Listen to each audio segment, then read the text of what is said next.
ओम नमो भगवते वासुदेवाय. तर आपण श्रीमद भागवत महापुराण पाहत आहोत आणि त्यातील हा आपला 9वा स्कंद. 9व्या स्कंदातील अध्याय 10वा. 10व्या अध्यायामध्ये आपण भगवान श्रीरामांच्या लीलांचे वर्णन पाहणार आहोत. श्री सुकाचार्य म्हणतात, खट्वांगांचा पुत्र दीर्घबाहू आणि दीर्घबाहूचा परम यशस्वी पुत्र रघु झाला. रघुचा अज आणि अजाचा पुत्र महाराज दशरथ झाला. देवांनी प्रार्थना केल्यावरून साक्षात परब्रह्म भगवान श्रीहरीच आपल्या अंशानेच 4 रूपे धारण करून राजा दशरथाचे पुत्र झाले. राम, लक्ष्मण, भरत आणि शत्रुघ्न अशी त्यांची नावे. परीक्षिता, सीतापती भगवान श्रीरामांचे चरित्र तत्वज्ञानी ऋषींनी पुष्कळसे वर्णन केले आहे आणि तू ते अनेक वेळा ऐकलेही आहेस. भगवान श्रीरामांनी आपल्या पित्याचे वचन सत्य करण्यासाठी राज्य सोडले आणि ते कमळासारख्या कोमल चरणांनी रानावनात फिरत राहिले. त्यांचे चरण इतके कोमल होते की प्रियेच्या हातांचा स्पर्श सुद्धा त्यांना सहन होत नव्हता. तीच पावले जेव्हा वनात चालून चालून थकून जात तेव्हा हनुमान आणि लक्ष्मण ती चोरून त्यांचा थकवा दूर करीत. शूर्पणखेला विद्रूप केल्यामुळे त्यांना प्रियेचा वियोग सहन करावा लागला. या वियोगामुळे क्रोधाने त्यांनी भुवया चढवल्या. त्या पाहून समुद्र सुद्धा भयभीत झाला. यानंतर त्यांनी समुद्रावर सेतू बांधला आणि लंकेत जाऊन दुष्ट राक्षस रूप जंगल दावाग्नीप्रमाणे भस्म करून टाकले. ते अयोध्याधिपती आमचे रक्षण करू. श्रीरामांनी विश्वामित्रांच्या यज्ञामध्ये लक्ष्मण देखतच मारीच इत्यादी राक्षसश्रेष्ठांना ठार केले. परीक्षिता, सीतेच्या स्वयंवर मंडपात जगातील निवडक वीरांच्या सभेमध्ये 300 वीरांनी आणलेले भगवान शंकरांचे भयंकर धनुष्य ठेवले होते. श्रीरामांनी ते सहज उचलून त्याला दोरी लावून ते ओढले. तोच मधोमध त्यांचे 2 तुकडे झाले. हत्तीच्या छाव्याने सहज ऊस मोडावा त्याप्रमाणे. वक्षस्थळावर मानाने राहिलेल्या सीता नामक लक्ष्मीला त्यांनी स्वयंवरात जिंकले. त्या गुण, शील, वय, शरीराची ठेवण आणि सौंदर्याच्या सर्व बाबतीत श्रीरामांना शोभत होत्या. अयोध्येला परत येताना वाटेत त्यांनी 21 वेळा पृथ्वी निक्षत्रिय केली होती. त्या परशुरामांचा गर्व त्यांनी नष्ट केला. जरी महाराज दशरथांनी पत्नीच्या अधीन होऊन तिला असे वचन दिले होते तरी सुद्धा ते त्या सत्यबंधनात बांधले गेले होते. म्हणून श्रीरामांनी त्यांचे वचन सत्य करण्यासाठी त्यांची आज्ञा शिरोधार्य मानली आणि जसा अनासक्त योगी प्राण सोडतो तसे राज्य, लक्ष्मी, मित्र, हितचिंतक आणि महाल सोडून पत्नीबरोबर वनवास पत्करला. वनात गेल्यावर त्यांनी रावणाची बहीण शूर्पणखा हिला विद्रूप केले, कारण ती कामुक विचारांची होती. तिच्या खर, दूषण, शरीरा, त्रिशिरा या भावना व अन्य 14,000 राक्षसांना हातात महान धनुष्य घेऊन श्रीरामांनी ठार केले आणि अनेक प्रकारच्या अडचणी असलेल्या वनामध्ये इकडे तिकडे विहार करीत ते निवास करून राहिले. परीक्षिता, रावणाने जेव्हा सीतेच्या रूप गुणांविषयी ऐकले तेव्हा त्यांचे हृदय कामवासनेने आतुर झाले. त्याने मारीचीला अद्भुत हरिणाच्या रूपात तिच्या पर्णकुटीजवळ पाठविले. तो श्रीरामांना दूरवर घेऊन गेला. जसे दक्ष प्रजापतीला वीरभद्राने मारले होते तसेच त्यांनी आपल्या बाणाने त्याला तत्काळ मारून टाकले. नीच राक्षस रावणाने लांडग्याप्रमाणे श्रीराम लक्ष्मणांच्या अनुपस्थितीत विदेहनंदिनी श्री सीतादेवींचे अपहरण केले. त्यानंतर ते आपल्या प्राणप्रिय सीतेच्या वियोगाने बाहू लक्ष्मणासह जंगलामध्ये दीनवाणे होऊन फिरू लागले. जे स्त्रियांमध्ये आसक्त असतात त्यांची अशीच गती होते हेच जणू त्यांनी दाखविले. यानंतर त्याची सर्व कर्मबंधने रावणाशी युद्ध करण्याच्या भगवत सेवारूप कर्माने अगोदरच भस्म झाली होती. त्या जटायूवर श्रीरामांनी अग्निसंस्कार केला. पुढे त्यांनी कंबधाचा संहार केला आणि त्यापाठोपाठ सुग्रीव इत्यादी वानरांशी मैत्री करून वालीचा वध केला. त्यानंतर वानरांच्या द्वारा आपल्या प्रियेचा शोध लावला. ब्रह्मदेव आणि शंकर ज्यांच्या चरणांची पूजा करतात तेच मनुष्यरूप भगवान श्रीराम वानरसेनेसह समुद्र तटावर पोहोचले. तेथे 3 रात्री उपवास करूनही समुद्र भेटायला आला नाही. तेव्हा भगवंतांनी क्रोधाने आपली नजर समुद्रावर टाकली. त्यावेळी समुद्रातील मगरी आणि मासे गडबडले. भ्याल्यामुळे समुद्राची गर्जना शांत झाली. जेव्हा शरीर धारण करून आणि आपल्या डोक्यावर अर्घ्यादी वस्तू घेऊन समुद्र भगवंताच्या चरणकमलांना शरण आला आणि म्हणू लागला, अनंता, आम्ही मूढ असल्याकारणाने जगाचे एकमेव स्वामी, आदिकारण आणि अविनाशी अशा आपल्या खऱ्या स्वरूपाला जाणत नाही. आपण सर्व गुणांचे स्वामी आहात. म्हणून जेव्हा आपण सत्वगुणाचा स्वीकार करता तेव्हा देवतांची, रजोगुणाचा स्वीकार करता तेव्हा प्रजापतींची आणि तमोगुणांचा स्वीकार करता तेव्हा आपल्या क्रोधाने रुद्रगणांची उत्पत्ती होते. हे वीर शिरोमणे, आपण आपल्या इच्छेनुसार मला पार करून जा व त्रैलोक्याला रडविणाऱ्या विश्रवाचा कुरूप रावण याला मारून आपल्या पत्नीला घेऊन या. येथे माझ्यावर एक सेतू बांधा, त्यामुळे आपल्या यशाचा विस्तार होईल आणि पुढे जेव्हा मोठमोठे नरपती दिग्विजय करीत येथे येतील तेव्हा ते आपल्या यशाचे गायन करतील. भगवान श्रीरामांनी कित्येक पर्वतांच्या शिखरांनी समुद्रावर पोल बांधला. जेव्हा मोठमोठे वानर आपल्या हातांनी पर्वत उचलून आणि तेव्हा त्यावरील झाडे आणि मोठमोठे शिलाखंड थरथर कापत असत. यानंतर भगवंतांनी बिभीषणाच्या सल्ल्याने सुग्रीव, नील, हनुमान इत्यादी प्रमुख असणाऱ्या वानरसेनेच्या बरोबर लंकेत प्रवेश केला. हनुमंतांनी ती अगोदरच जाळली होती. त्यावेळी वानरांच्या सैन्याने लंकेतील फेरफटका मारण्याची ठिकाणे, खेळाची मैदाने, धान्याची गोदामे, खजिने, दरवाजे, फाटके, सभागृहे, सज्जे आणि पक्ष्यांची घरटी सुद्धा वेढली. त्यांनी तेथील आसने, ध्वज, सोन्यांचे कळस आणि चौक तोडून फोडून टाकले. हत्तीच्या झुंडींनी नदीचे पाणी खळबळून टाकावे त्याप्रमाणे हे पाहून राक्षसराज रावणाने निकुंभ, कुंभ, धूम्राक्ष, दुर्मुख, सुरांतक, नरांतक, प्रहस्त, अतिकाय, विकंपन इत्यादी आपले सर्व सेनापती, पुत्र मेघनाद आणि शेवटी बाहू कुंभकर्ण यांनाही युद्ध करण्यासाठी पाठविले. राक्षसांची ती विशाल सेना तलवारी, त्रिशूल, धनुष्य, प्रास, रुष्ठी, शक्ती, बाण, भाले, खडंगे इत्यादी शस्त्रास्त्रामुळे अजिंक्य होती. भगवान श्रीरामांनी सुग्रीव, लक्ष्मण, हनुमान, गंधमादक, नील, अंगद, जांबवान, पुनस इत्यादी वीरांना बरोबर घेऊन राक्षसांच्या सेनेवर हल्ला केला. श्रीरामांचे अंगदादी सर्व सेनापती राक्षसांच्या हत्ती, रथ, घोडे आणि पायदळ अशा चतुरंग सेनेशी द्वंद्वयुक्त करून त्यांना वृक्ष, पर्वत, शिखरे, गदा आणि बाणांनी मारू लागले. वास्तविक श्री सीतादेवींना स्पर्श केल्यामुळे ज्याचे अगोदरच अकल्याण झाले होते त्या रावणाच्या पक्षांचे ते असल्याने आधीच मेल्यासारखे होते.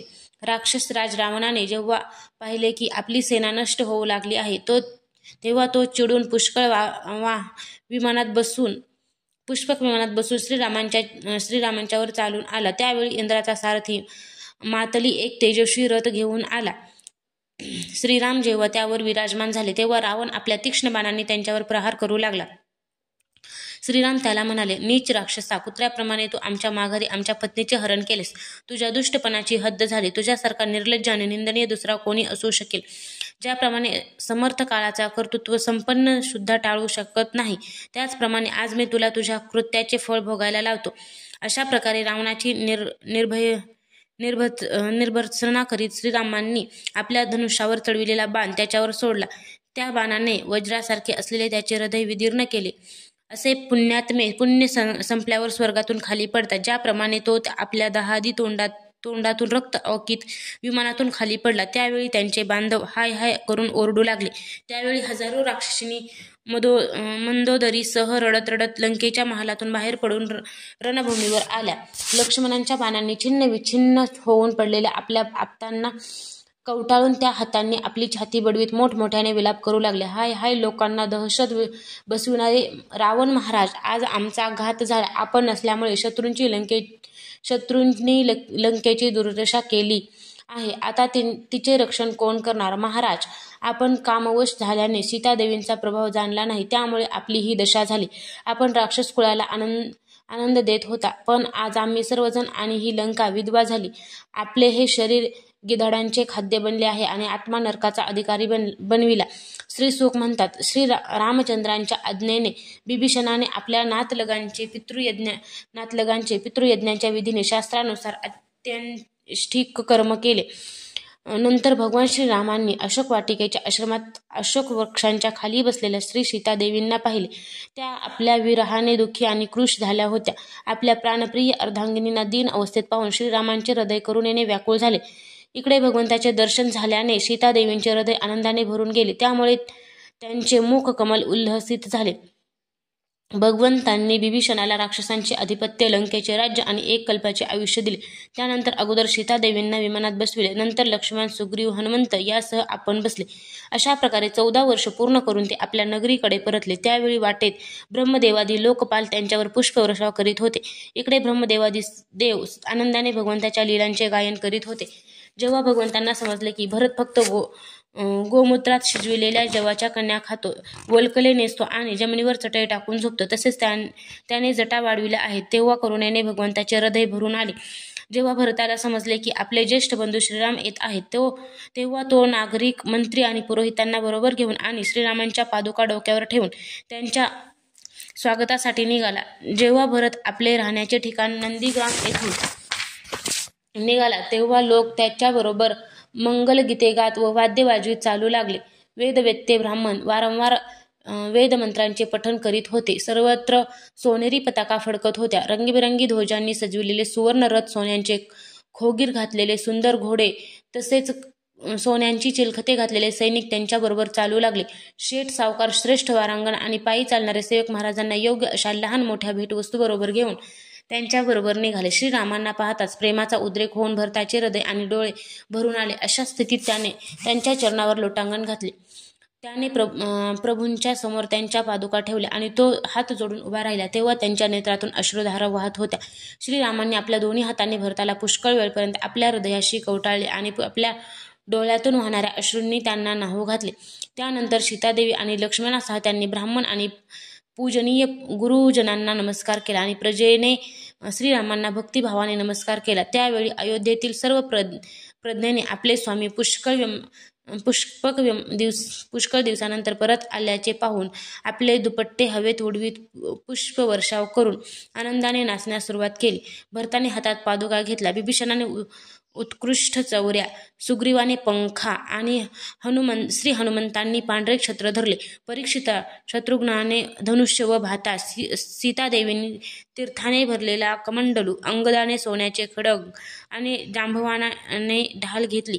या लोकांसह श्रीराम पुष्पक विमानात विराजमान झाले. योग्य स्थानावर स्त्रिया बसल्या भाट स्तुती करू लागले. राजा ग्रह ताऱ्यांनी चंद्र शोभावा तसे यावेळी भगवान श्रीराम शोभून दिसत होते. अशा प्रकारे बांधवांच्या स्वागताचा स्वीकार करीत भगवंतांनी आनंदोत्सव चाललेल्या अयोध्या नगरीत प्रवेश केला. त्यांनी राजमहालात प्रवेश करून आपली माता कौशल्या, अन्य माता, गुरुजन, बरोबरींचे मित्र आणि लहान यांचा यथायोग्य सन्मान केला. तसेच त्यांनी केलेल्या सन्मानाचा स्वीकार केला. श्री सीतादेवी आणि लक्ष्मण सुद्धा सर्वांना ज्यांच्या त्यांच्या योग्यतेनुसार भेटले. प्राण्यांच्या संचाराने मृत शरीरे उठावी त्याप्रमाणे त्यावेळी त्या माता आपल्या पुत्रांच्या आगमनाने उठल्या. त्यांनी त्यांना आपल्या मांडीवर बसून घेतले आणि नेत्रातील अश्रूने त्यांचा अभिषेक केला. त्यावेळी त्यांचा सर्व शोक नाहीसा झाला. त्यानंतर वसिष्ठांनी इतर गुरुजनांसह विधीपूर्वक भगवंतांच्या जटा उतरविले आणि बृहस्पतीने जसा इंद्राला अभिषेक केला त्याचप्रमाणे त्यांना 4ही समुद्राच्या पाण्याने व इतर द्रव्यांनी अभिषेक केला. अशा प्रकारे मंगल स्नान करून भगवान श्रीरामांनी सुंदर वस्त्रे, पुष्पमाळा आणि अलंकार धारण केले. सर्व बंधू आणि श्री जानकी देवींनी सुद्धा सुंदर सुंदर वस्त्रे आणि अलंकार परिधान केले. त्यांच्यासह भगवान श्रीराम अत्यंत शोभत होते. भरताने त्यांच्या चरणावर लोटांगण घालून त्यांची मनधरणी केली. तेव्हा भगवान श्रीरामांनी राजसिंहासनाचा स्वीकार केला. त्यानंतर ते आपापल्या धर्मामध्ये तत्पर व वर्णाश्रमानुसार आचार करणाऱ्या आपल्या प्रजेचे पित्याप्रमाणे पालन करू लागले. त्यांची प्रजा सुद्धा त्यांना आपला पिताच मानत होती.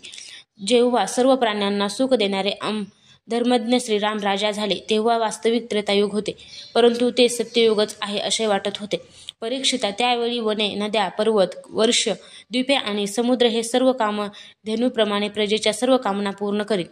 इंद्रियातील भगवान श्रीराम राज्यावर असताना कोणालाही मानसिक चिंता किंवा शारीरिक रोग होत नसत.